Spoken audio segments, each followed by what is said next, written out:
کہ باقی پورا سال ہم اپنے نفس کے پجاری بنے رہیں، اپنے نفس کی خواہشات کو پورا کرتے ہوئے اپنی زندگی کو بسر کرتے رہیں، اللہ کی نافرمانی چاہے ہم کرتے رہیں، لیکن سال میں 2-4 رمضان کے روزوں کے علاوہ 2-4 نفلی روزے رکھ لیں، عاشورے کا روزہ رکھ لیا، ذی الحجہ کے روزے رکھ لیے، تو پوری زندگی کے ہمارے گناہ معاف ہو گئے۔ کیا دین اسلام ہمیں اس بات کی تبلیغ کرتا ہے یا یہی بات ہمیں سمجھاتا ہے؟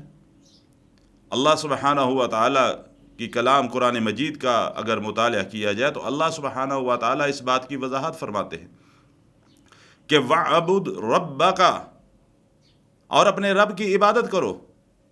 کتنی عبادت کرو؟ کب تک عبادت کرو؟ 1 دن، 2 دن، 4 دن، 10 دن عبادت کرو، حَتَّى يَأْتِيَكَ الْيَقِينُ، اس وقت تک عبادت کرتے رہو جب تک تمہیں موت نہیں آتی۔ یعنی ہمارے مرنے تک کے لیے ہمیں جس وقت تک ہمارے جسم اور روح کا تعلق ہمارا موجود ہے اس وقت تک ہم اللہ کی عبادت کے اندر مصروف رہیں۔ جب تک ہم ہوش و حواس کے اندر ہیں ہم اللہ تعالیٰ کی عبادت کے اندر مصروف رہیں۔ یہ عبادت، یا جس طرح یہ شعبان کی 15ویں رات کی عبادت احادیث میں بھی اس کی فضیلت موجود ہے کہ صرف اس رات کو انسان شب بیداری کر لے، رات کو نوافل پڑھ لے اور اگلے دن کا یا اس سے پہلے والے دن کا روزہ رکھ لے تو کیا یہ عبادت کافی ہے؟ اس کے علاوہ ہمیں عبادت کرنے کی ضرورت نہیں؟ حالانکہ امام الانبیاء جناب محمد رسول اللہ صلی اللہ علیہ وسلم کے فرامین کو اگر دیکھا جائے تو آپ صلی اللہ علیہ وسلم کے فرامین واضح طور پر ہمیں کچھ اور نصیحت فرماتے ہیں۔ اللہ کے رسول صلی اللہ علیہ وسلم جن کی ذات سے گناہ کا تصور بھی نہیں کیا جا سکتا، اما عائشہ رضی اللہ تعالی عنہا فرماتی ہیں کہ آپ صلی اللہ علیہ وسلم رات کو اتنا لمبا قیام کیا کرتے تھے، قرآن پڑھتے تھے، ہاتھ باندھ کر اللہ کے سامنے کھڑے رہتے، قرآن کی تلاوت کرتے کہ بعض اوقات آپ کے پاؤں کے اندر ورم آ جاتا، پاؤں سوج جاتے، اور بعض اوقات وہ سوجنے سے پاؤں پھٹ بھی جاتے۔ تو میں نے اللہ کے رسول صلی اللہ علیہ وسلم سے سوال کیا کہ یا اللہ کے نبی صلی اللہ علیہ وسلم، آپ سے تو خطا کا گمان بھی نہیں، آپ تو بخشی ہوئی ہستی ہیں، پھر آپ اللہ کی عبادت اتنی زیادہ کیوں کرتے ہیں؟ تو آپ صلی اللہ علیہ وسلم نے فرمایا، عائشہ کیا میں اللہ کا شکر نہ ادا کروں، اس کا شکر گزار بندہ نہ بنوں؟ اللہ کی عبادت کا مقصد در حقیقت اللہ کا شکریہ ادا کرنا ہے۔ میں اور آپ ہم اللہ کی کتنی نعمتیں استعمال کرتے ہیں، اپنے گریبان میں جھانک کر ہم سوچیں ذرا اس بات کو کہ ہم روزانہ اللہ کا شکر کتنا ادا کرتے ہیں، کتنی عبادت کرتے ہیں۔ ہم سمجھتے ہیں 1 دن 2 دن جاگ لیں گے اور یا 1-2 دن کا نفلی روزہ رکھ لیں گے تو کیا ہماری پوری زندگی کے گناہ معاف کر دیے جائیں گے؟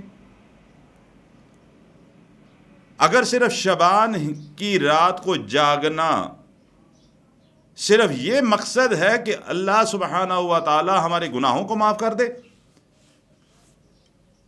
تو سب سے پہلی جو شرط اللہ کے رسول صلی اللہ علیہ وسلم کے فرمان سے ملتی ہے کہ اللہ مشرک کو معاف نہیں کرتا۔ تو سب سے پہلے میں اپنے عقیدے کو دیکھوں، میرا عقیدہ کہیں ایسا عقیدہ تو نہیں جو قرآن و حدیث کے منافی ہے، میرے عقیدے میں شرک کا عنصر تو نہیں پایا جاتا۔ اگر پایا جاتا ہے اور میں چاہتا ہوں کہ اللہ کی معافی کا میں مستحق بنوں تو سب سے پہلے مجھے اپنا عقیدہ توحید درست کرنا ہوگا۔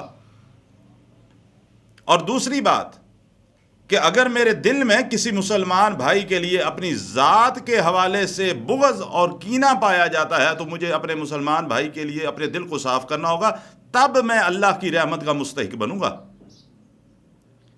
اور صرف یہ بات شعبان کی 15ویں رات تک ہی نہیں، امام الانبیاء محمد رسول اللہ صلی اللہ علیہ وسلم فرماتے ہیں، امام مسلم رحمہ اللہ اللہ کے رسول صلی اللہ علیہ وسلم کا فرمان نقل کرتے ہوئے لکھتے ہیں کہ آپ صلی اللہ علیہ وسلم نے فرمایا کہ ہر پیر اور ہر جمعرات کو جنت کے دروازے کھول دیے جاتے ہیں۔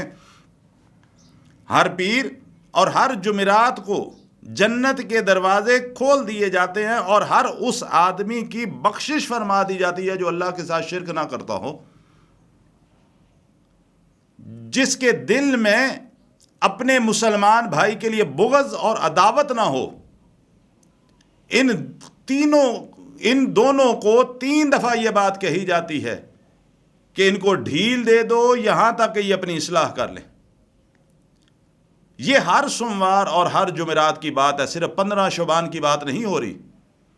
اس کے سال بعد 15 شعبان آئے گا تو ہم جاگیں گے اور اس کے بعد جو ہے ہم اس مغفرت کے مستحق بن جائیں گے۔ اللہ کے نبی صلی اللہ علیہ وسلم ہر سوموار اور ہر جمعرات کے بارے میں ارشاد فرما رہے ہیں، اور صحیح سند کے ساتھ یہ حدیث ہے۔ میں اور آپ ہم سوموار اور جمعرات کو کتنا جاگتے ہیں، سوموار اور جمعرات کے کتنے ہم نے نفلی روزے رکھے، کتنی ہم نے اللہ کی عبادت کی۔ تو اگر میں چاہتا ہوں، اگر ہم چاہتے ہیں کہ ہمارا اللہ ہماری بخشش فرمائے، اللہ ہمارے گناہوں کو معاف فرما دے، تو سب سے بنیادی بات کیا ہے؟ سب سے بنیادی بات یہ ہے کہ سب سے پہلے اپنے عقیدے کو ٹھیک کر لیں، اپنے عقیدے کی درستگی کریں۔ عقیدہ توحید ہمارا درست ہونا چاہیے، ہمارے عقیدے میں ذرا برابر، ایک رتی برابر بھی شرک کا عنصر نہیں ہونا چاہیے۔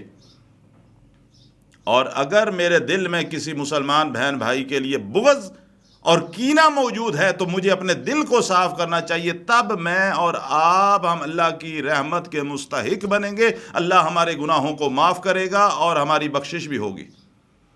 اللہ سبحانہ و تعالی مجھے بھی اور آپ کو بھی عمل کرنے کی توفیق عطا فرمائے۔